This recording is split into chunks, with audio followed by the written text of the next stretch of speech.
Testing 1, 2, 3. The quick brown fox jumps over the lazy dog. Testing. The quick brown fox jumps over the lazy dog. Hi guys! We're unboxing the Ano, yan ka Ano na ba naman. to? Nagahang ka na naman. Bavin. Bavin may basa dyan. So, dahil marami kayong projects sa school, we invested on this ASMR Themagy. Yan. Maganda dito, Nay. Meron na siyang charging case. Say hi, Agos. Hi, I have a mic now. Look. I have a mic now. What Oh. about me? Oh, yeah. Sana. Okay. Ayan. So, the first mic is on my shirt. The second mic is on Agos. So, say hi. Hi, Okay. What's this, Agos? box. Okay. It's a charging box. Hey, So, may 3 slots. So, ito yung isang mic. Papakita niyo. Pakita mo yung ano, yan. Tapos, may pina-plug lang na ganyan din kalaki. So, we ordered the Type-C para plug and play. Pwede mo nalagay sa phone mo. And then, just go to settings of your camera. And then, you can, ano ba yan? Hindi mo ma-focus. Ayan. Pero hindi pa to sobrang high-end kasi mura lang to. Nabili ko to sa Shopee, sa 1.3 with the shopping voucher. Ano naman sasabihin mo? Maliit.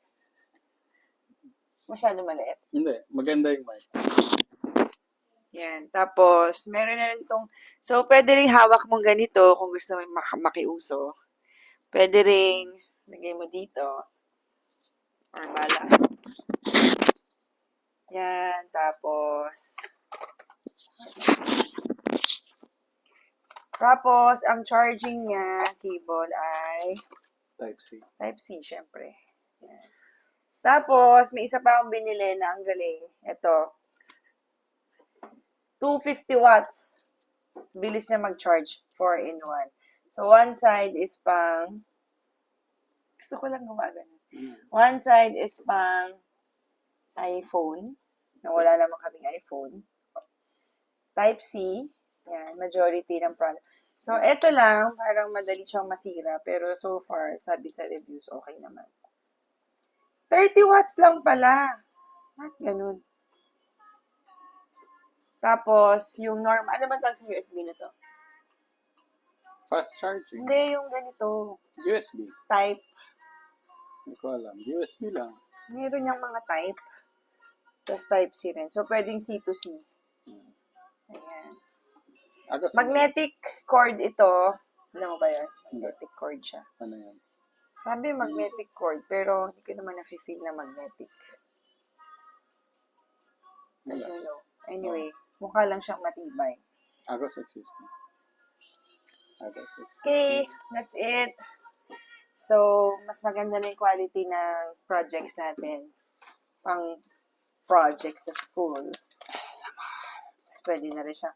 Tapos I'm sure gagamitin mo to sa mga kalukuhan mong unboxing lang. Okay. Hindi to sponsored post, pero sana may sponsor na next time. Bye.